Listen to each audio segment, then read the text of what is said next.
A number?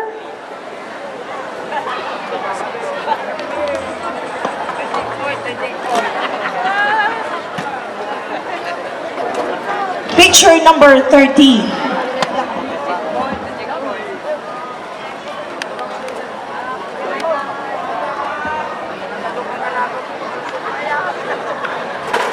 Good evening.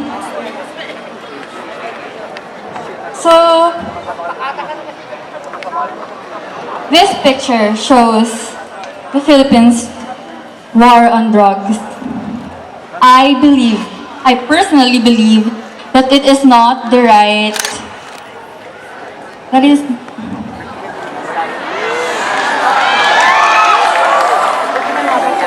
I personally believe that the Philippines' war on drugs has taken two lives, too many lives, too many.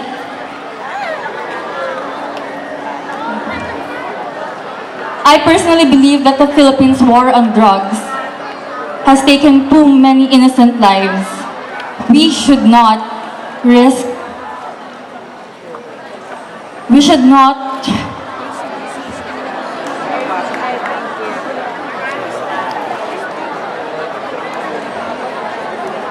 we should not sacrifice the lives of many people for the small assurance that the right people are being convicted or being punished. Thank you. Ladies and gentlemen, Binibini 1. Thank you very much. And let's move on to Binibini 2.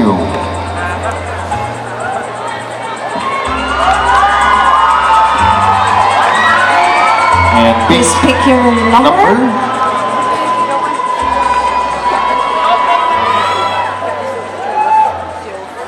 And you have picked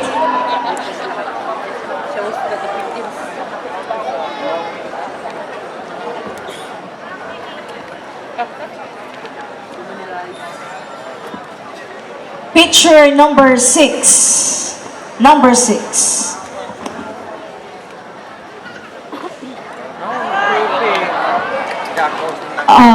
So, good evening.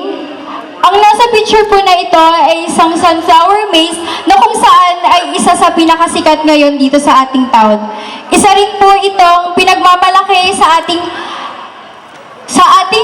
town kasi ito po ang nagbibigay ng bloom sa tao at nagbibigay ng bloom sa mga turista na pumupunta dito para ma-witness ang magandang town ng Tayug.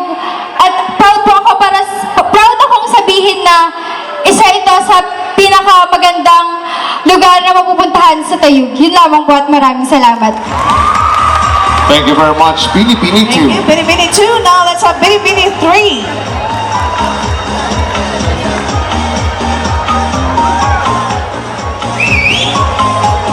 Binibini 3.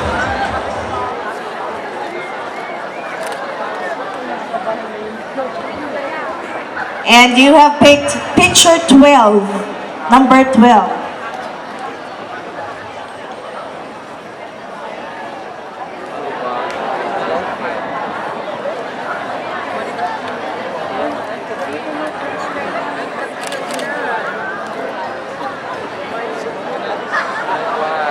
Good evening.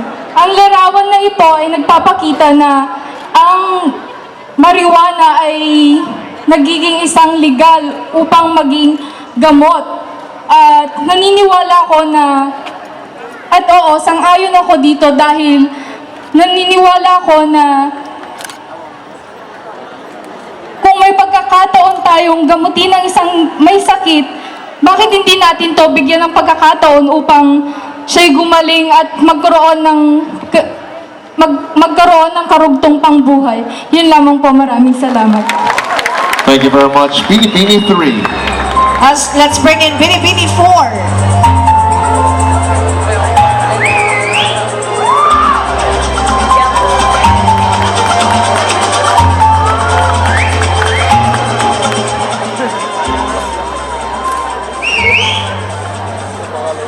And you have picked picture 17.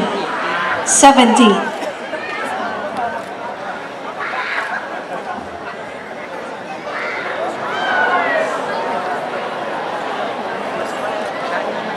evening, Tayoganyans, and good evening, judges.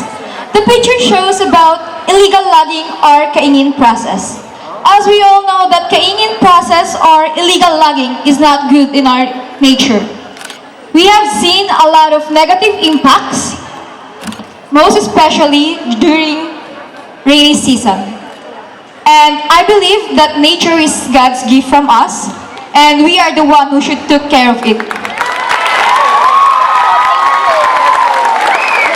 And I also believe that the nature doesn't need humans. We humans need nature. Thank you.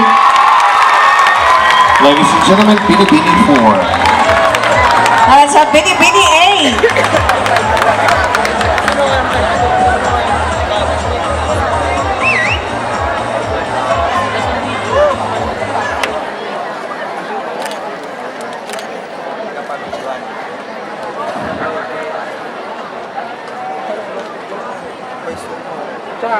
Picture number 15.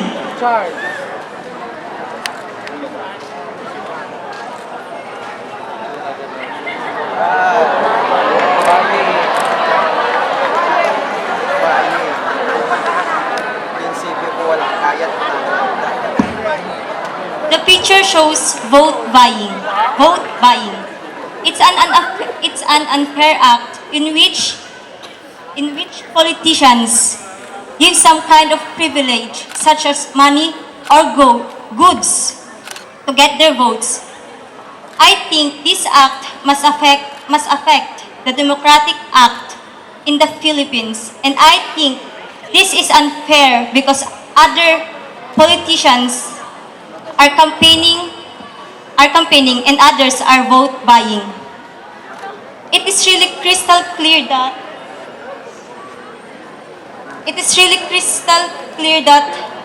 our country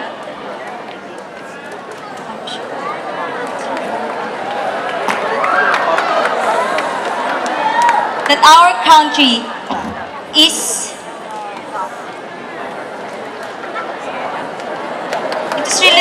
crystal clear that our country is out of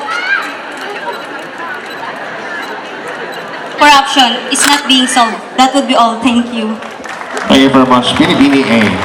Thank you, Binibini 8. And once again, ayan, request po namin, pinapakiusap po namin lahat po ng mga audience natin dito sa Bayan ng Tayog, mga nanonood po.